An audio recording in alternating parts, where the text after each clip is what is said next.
Hello friends and welcome. I'm Sarah Liz from Sassy's LLC and I am so excited about this funny punny light up card. We have a little battery hatch in the back so we can replace it if it ever runs out, and it says, "Oh holy night."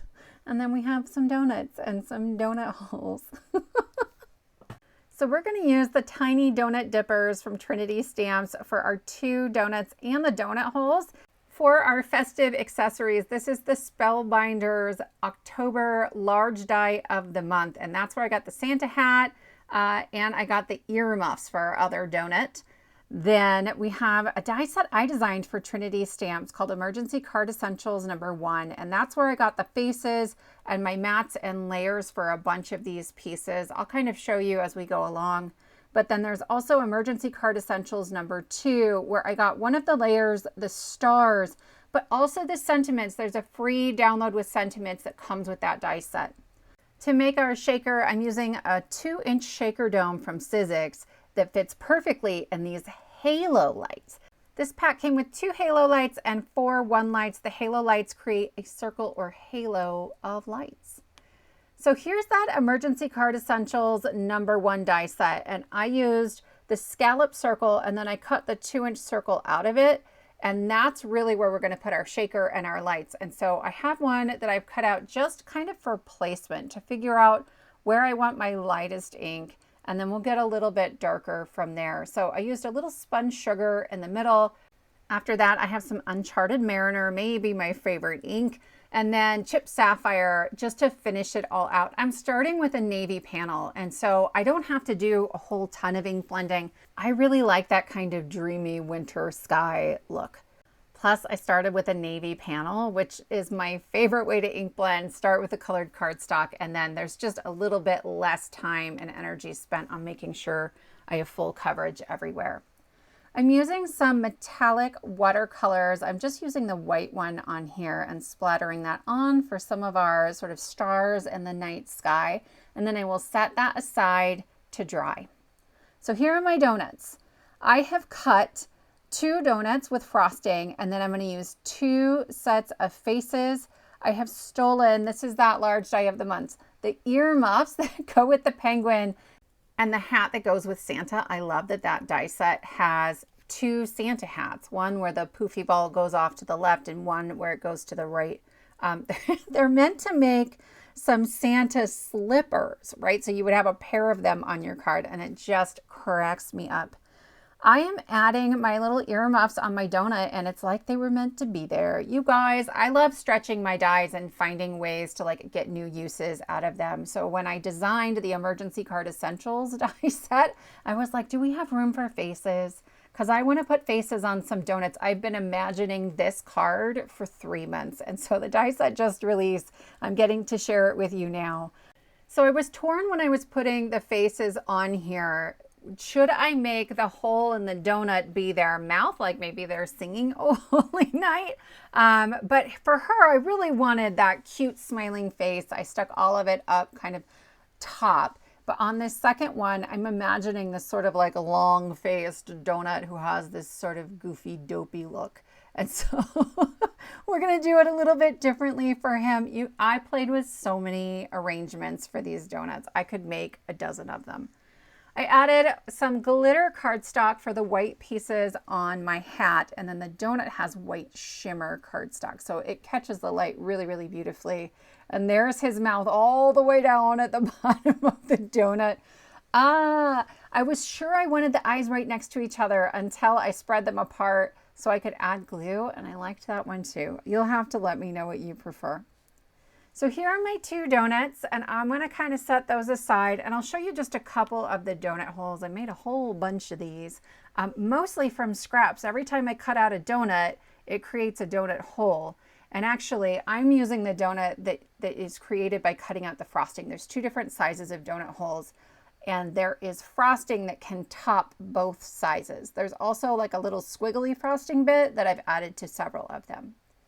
I'm going to take my panel and then the largest rectangle die from Emergency Card Essentials #2, and I'm going to die cut that.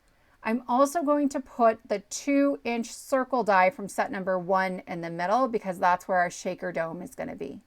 You could certainly use a trimmer for those layers, but the dies leave that modern embossed edge that I think is just really kind of fancy, makes it extra special. I'm nesting together the scallop circle and 2-inch circle because that will go around the outside of our circle shaker. And then we need to work on our sentiment. So Emergency Card Essentials 1 and 2 both come with printables that are exclusive to those die sets. So this is the one that comes with number 2.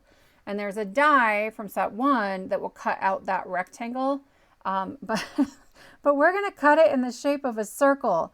The printable has circle sentiments. It just doesn't have that one in a circle sentiment, which is my fault, I guess. I made it, but I wasn't anticipating making the card in this way yet. So I printed mine with a laser printer, and I'm going to use this Pink and Main Cheerfoil. It's a 25-foot roll, and I have cut a piece that will cover just the Oh Holy Night. I have some printing from the sentiment below it, but I don't want to foil that. It'll be harder to cover up. Then I'm going to run this through my mini Minc on setting number 4. I am using just a folded A2 card with heavyweight cardstock as my carrier to run that through. It melts the plastic that is the toner, and then as it cools, that foil sticks to the toner. So I get this beautiful, shiny Oh Holy Night. This came out perfectly. I was so pleased. Then I started playing around with ways to cover up the black text that's on the bottom. I tried Oxide inks first, and that didn't really do it. So I'm bringing in some Brilliance Silver. It is a pigment ink from Sukaneko. And as I sort of dab that on with my sponge dauber, it covers up most of it. I do need to heat set it, but that's not a problem. This worked really well. I am wiping off the ink from on top of the Oh Holy Night. And then I'm bringing in chipped sapphire in the Oxide ink just to push back on some of the silver ink. And actually, it's still able to cover up the text on the bottom because the silver ink was heat set on there already. I'll clean off the excess ink with my towel and then heat set it one more time. You could probably skip this step. I don't think you see a whole lot of this silver cardstock by the time the card is done. But this circle is 1 7/8 of an inch. I used my Clean Cut Layers Circle Set B from Trinity to do that. And it's just gonna hide even more of that text in case anybody could see it. And once the card's done, I was like, oh, I didn't need to do that, but it's done. I did that. There is an adhesive layer already on the Sizzix shaker. So I peeled back the release paper, and then I'm putting in a bunch of My Stars Confetti from Trinity. I am going to make a mistake here that I'm not going to realize until I'm almost done. The adhesive layer on this dome is very sticky, and my stars kind of get stuck around the edges, which isn't a problem, but I would have put more stars in there if I had known.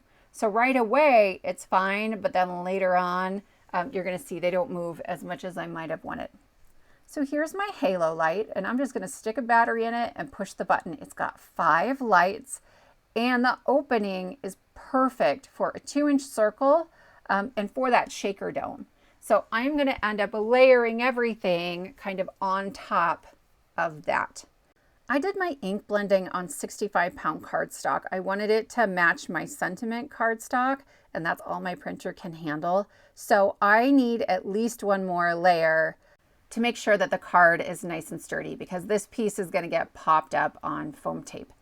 So I have temporarily adhered that onto the silver panel, and I'm taking my 2-inch die and just sort of popping it right into place. It fits like a puzzle piece. I'll tape it down, and then I will run that through my die cutting machine. I probably could have glued that layer on before running it through, but if anything went wrong, like if the layers shifted, I wanted to make sure I could still save my blue panel. On another day, I might have been braver and just glued it down and gone for it. I'm going to use a little wet glue to try to get that arranged so that the circle is perfectly centered, and so is the panel. And then this little piece here that we've been using since the beginning, he is super helpful as well. He can tidy up any edges that might not be quite right. He's a little more flexible than the full panels. To put my light in here, I am actually going to install it upside down. And so I have a sticker on the back where the button is to help me out. And I want that button to end up right where the star is going to be at the top of my stack of donut holes. Right now, the donuts are just stacked there. They are not glued together because I wanted to make sure that the button was going to be in the right place. I often don't stamp push on the front of my card. Instead, I'll write a note on the inside that says press on the star on the donut hole tree. Oh my gosh, sentences I never thought I'd say. But that means I have to be careful as I put that tree together to make sure that it's going to end up in a place where the button can reach. Okay, so I am starting at the top and just kind of layering everything one on top of the other. This is maybe the hardest possible way to go about this.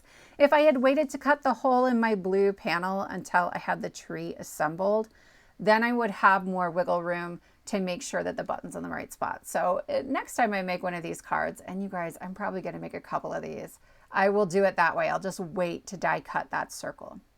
So I'm lining up that bottom layer. There's 3 donuts in the bottom, 3 in the second, and then we go 2 and then 1. I liked this better than just 3, 2, 1, which felt kind of squat. I prefer to have all of my donuts glued together as a single piece instead of gluing them directly on the card. But again, part of that's because I have to be really picky about where the button goes. Off camera, I poked a hole through that panel where I had my gold dot where the button is going to go.